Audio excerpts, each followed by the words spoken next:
완도와 더불어 함께하는 완도 주사랑교회. 오늘 우리에게 주신 하나님 말씀은 에스겔 23장 22절에서 35절까지 말씀입니다. 에스겔 23장 22절에서 35절까지 우리 하나님 말씀을 한 절씩 교독해서 읽겠습니다. 그러므로 오올리바야, 주 여호와께서 이같이 말씀하셨느니라. 나는 네가 사랑하다가 싫어하던 자들을 충동하여 그들이 사방에서 와서 너를 치게 하리니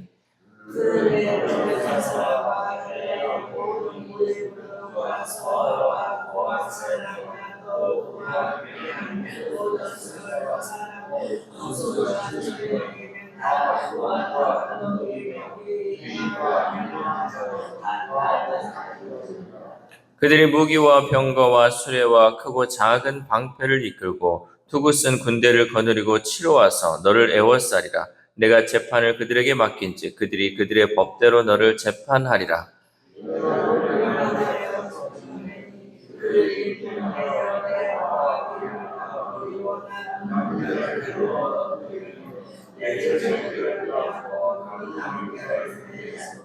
또 내 옷을 벗기며 내 장식품을 빼앗을지라.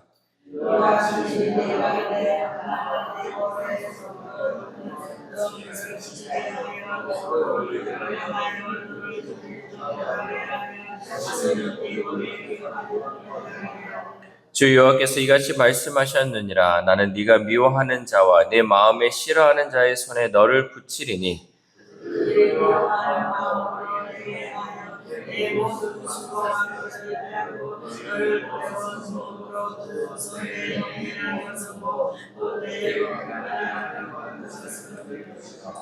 네가 이같이 당할 것은 네가 음란하게 이방을 따르고 그 우상들로 더럽혔기 때문이로다.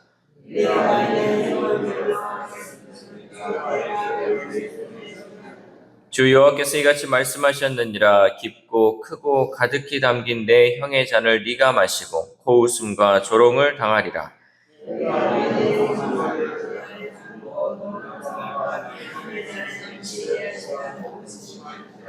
네가 그 잔을 다 기울여 마시고 그 깨어진 조각을 씹으며 내 유방을 꼬집을 것은 내가 이렇게 말하였음이라. 주 여호와의 말씀이니라.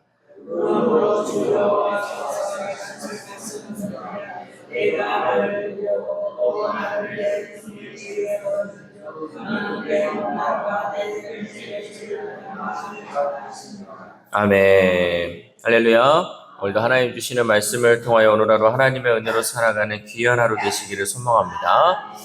독사나 비단뱀을 애완동물로 기르는 사람들이 있습니다. 그런데 간혹 그 뱀들이 주인을 몰라보고 물어 죽이는 경우가 심심찮게 있다고 합니다.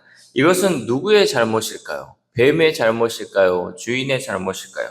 학자들은 뱀을 키운 주인의 잘못이라고 합니다. 왜냐하면 뱀은 상대를 먹이로 인식하고 물어 죽이는 습성이 있기 때문입니다. 그러니까 이 물어 죽이는 습성이 있음에도 불구하고 뱀을 키운 주인이 잘못되었다라는 거죠.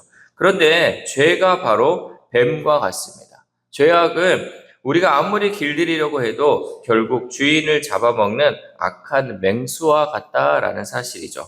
오늘 본문에서 하나님은 오올리바를 향해 선언하십니다. 우리 22절 말씀 시작. 그러므로 오올리바야, 주 여호와께서 이같이 말씀하셨느니라. 나는 네가 사랑하다가 싫어하던 자들을 충동하여 그들이 사방에서 와서 너를 치게 하리니. 아멘. 이것은 예루살렘이 의지하고 사모했던 아수르, 바벨론, 애굽 등의 주변 열강이 이제는 하나님의 도구가 되어서 예루살렘을 치게 된다는 사실이죠. 과거에는 내가 사랑했고 내가 의지했던 것이 오히려 이제는 하나님께서 그들을 도구로 사용해서 나를 치는 대적으로 변하게 되었다는 거죠. 결국 이스라엘을 의지했던 존재가 심판의 도구가 된 것입니다. 하나님을 배신한 예루살렘이 주변 나라들에게 배신당했으니 이제는 의지할 수 있는 대상이 아무도 없게 되었다라는 거죠. 그러니까 하나님을 의지해야 되는데 이 다른 주변의 열강을 의지했더니 이제는 이 열강으로 인해서 배신을 당하니까 더 이상 의지할 대상이 없어졌다라는 거죠. 결국 하나님을 의지하지 않으면 아무것도 의지할 수 없다라는 거죠. 그러므로 우리는 오직 하나님만 의지하고 하나님의 은혜로만 살아야 할 줄 믿습니다. 여러분은 누구를 의지하고 있습니까? 또 어떤 것을 의지하고 있습니까? 내가 나이 먹고 나면 내 자식들이 이제 나를 살려주겠지. 이제 내 자식들만 바라보며 살면 되겠지. 또 내가 가지고 있는 이 돈, 통장에 있는 돈만 보면 되겠지. 여러분, 이런 생각을 다 버리시고 오직 여호와 하나님만을 의지할 수 있기를 바랍니다. 한순간에 사라져요, 여러분. 돈도요, 한순간에 사라지는 것이고, 내가 의지했던 자식도요, 나보다 먼저 갈 수 있어요. 여러분, 그런 생각을 늘 갖고 계셔야 돼요. 내가 의지하는 것들은 오히려 내가 그것으로 인해 심판받을 수 있고, 하나님만을 의지할 때 하나님께서 우리를 붙드시고 인도하여 주실 줄 믿습니다. 가스불을 켜놓고 잊어버려서 낭패를 본 적이 있을 것입니다. 내가 예전에도 보면 집에서 가스불 켜놨다가 걸레도 태워버리고 수건도 삶고 있다가 다 태워버릴 때가 있잖아요. 가스불을 잊어버리다가 그런 낭패를 볼 수 있죠. 잠시 잊은 것은 그래도 괜찮지만 잊고 외출을 했을 때 불이 나는 경우가 얼마나 많이 있습니까? 다 타버려가지고 집까지 홀라당 태워버린 일들이 많이 있었죠. 그런데 가스불 정도가 아니라 여러분, 하나님을 잊는다면 얼마나 끔찍한 일이 벌어질까요? 내가 집에 있는 이 가스불을 잊어버렸을 때 집이 완전히 불타는 것처럼 내가 하나님을 잊어버렸다. 내가 하나님을 잊고 살아버렸다. 그러면 얼마나 더 끔찍한 일이 벌어질 수 있을까요? 하나님을 잊고 살았던 이 오홀리바에게 하나님은 에스겔을 통해 당할 일들을 하나하나 말씀해 주시죠. 우리 25절에서 26절 말씀 시작. 내가 너를 향하여 질투하리니 그들이 분내어 내 코와 귀를 깎아버리고 남은 자를 칼로 엎드려뜨리며 내 자녀를 빼앗고 그 남은 자를 불에 사르며 또 내 옷을 벗기며 내 장식품을 빼앗을지라. 아멘. 먼저 오홀리바가 당하는 고난은 단순히 그녀를 거쳐간 수많은 남자들이 행한 폭력 수준이 아닙니다.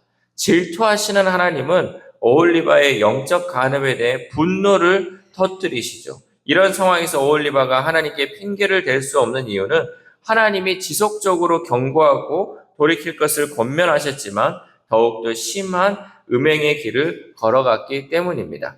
오홀리바와 음행에 가담했던 남자들은 무자비하게 오홀리바를 잡아서 코와 귀를 잘라 노예로 삼고 예루살렘을 불태우죠.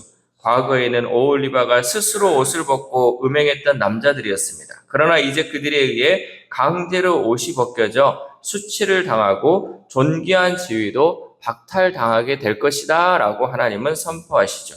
이것은 단순한 군사적 멸망이 아니라 영적인 수치의 표현입니다.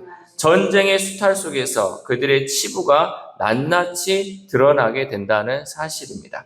우리도 평소에는 죄악을 감추고 신실한 성도처럼 보일 수 있지만 환난 날에 우리의 치부가 드러난다는 사실을 잊지 마시길 바랍니다.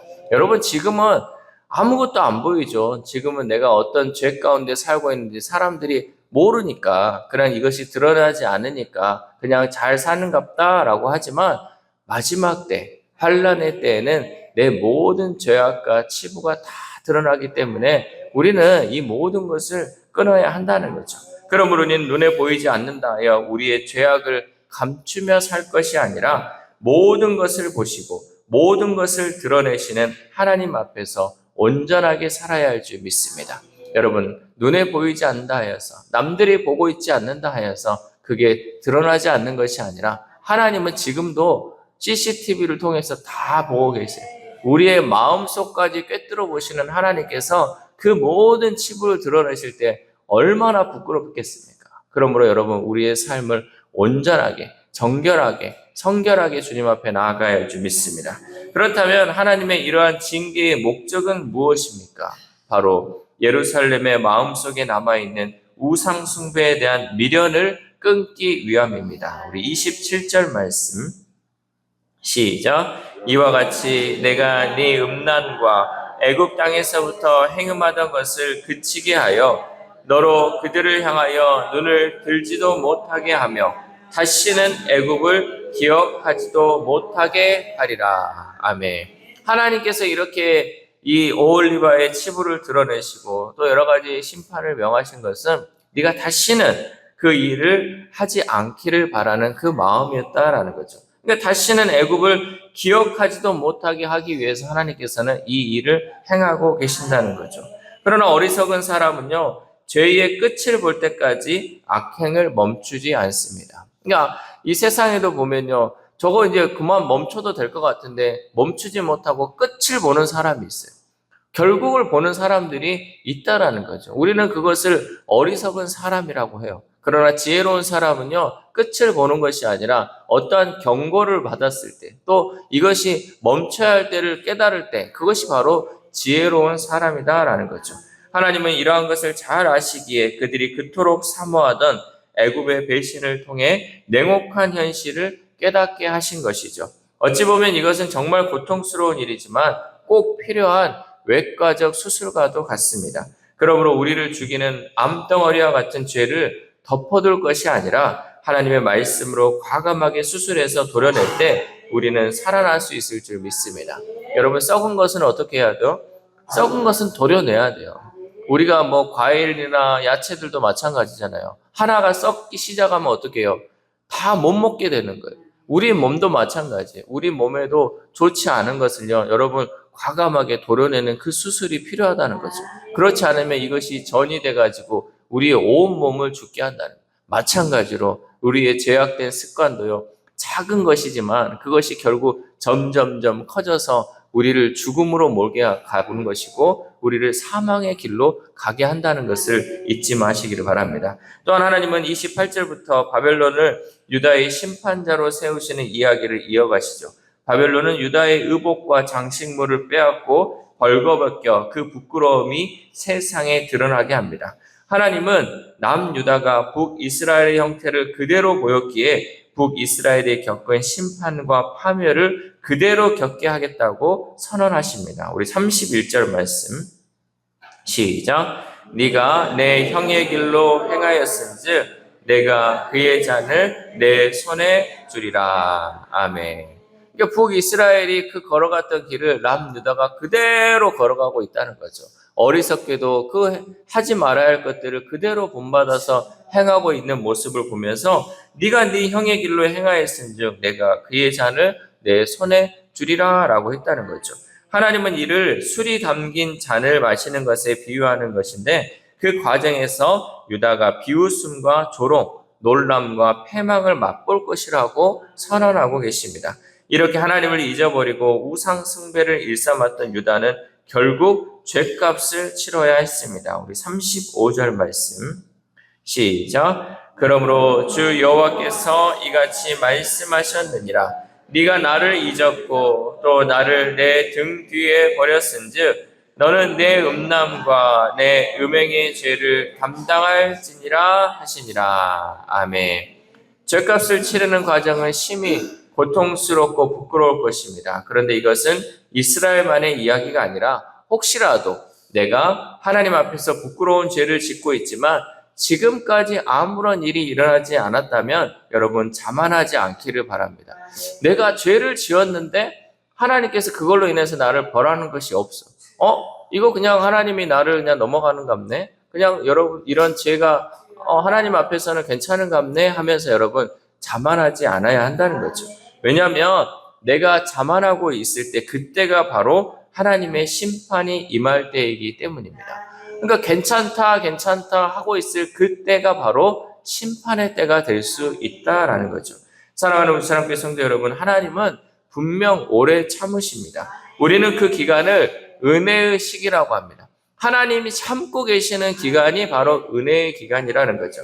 하지만 이 시기에 회개하기를 거부하고 끝까지 하나님을 무시한 사람들에게는 결국 진노의 잔이 기다리고 있습니다. 이 경고의 말씀을 또한 뒤집어 생각해 보면 지금 우리는 회개를 기다리시는 하나님의 은혜의 시간을 살고 있음을 깨닫게 됩니다. 하나님이 지금 우리의 회개를 기다리시고 그것을 또 기다리는 그 은혜의 시간을 우리가 살고 있다라는 거죠. 그러므로 우리의 마음과 행동 속에 아직도 해결하지 못한 쓴 뿌리가 있다면 주님 앞에 회개하고 바로 잡아야 할 문제가 있다면 지금이 바로 회개할 때임을 기억하며 하나님 앞에 온전하게 나가야 할 줄 믿습니다. 이 새벽 우리가 함께 기도할 때 하나님, 우리가 하나님만을 온전히 사랑하며 섬겨야 하는데 사랑의 대상을 잘못 잡고 하나님보다 더 사랑했던 것들을 회개하고 다시금 하나님의 은혜 안에 살게 해달라고 기도합시다.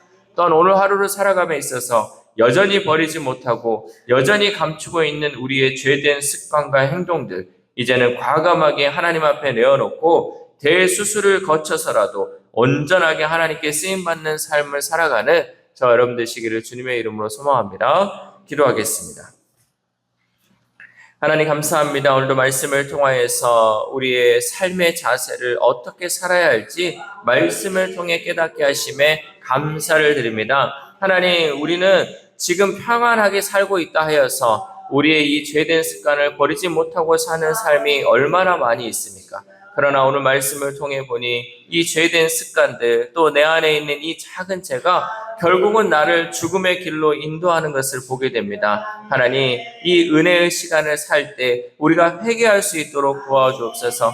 이 죄를 죄로 깨달을 수 있는 은혜를 우리에게 허락하여 주시옵소서. 그래, 하나님 말씀을 들을 때마다 하나님 내 잘못이 생각나게 하시고 내 모든 죄된 것들이 생각나게 하여서 하나님 기도함을 통하여 그 모든 것 이제는 돌이키며 하나님의 은혜로 살아갈 수 있는 우리 주사랑 공동체 될 수 있도록 도와주시옵소서. 또한 아픈 하루들을 위해서 하나님 우리가 날마다 하나님께 기도합니다. 하나님 그 영혼들을 불쌍히 여기시고 긍휼히 여겨주시고 치료하여 주심을 통하여서 하나님 대수술이 필요한 자들에게는 대수술을 통하여 고쳐주시고 또 하나님 그 은혜의 회복이 필요한 자들에게는 은혜의 회복을 통하여서 하나님 회복시켜 주시고 또한 아버지 세포가 살아나고 피가 살아나야 되면 하나님 그 가운데 역사하시는 하나님의 능력을 통하여서 기적을 경험할 수 있는 우리 환우들의 삶이 될 수 있도록 도와주시옵소서. 또한 우리의 다음 세대, 우리의 자녀들이 있습니다. 하나님 그들이 하나님이 기뻐하시는 길을 걸어가지 않고 하나님 죄된 길을 걸어가고 있다면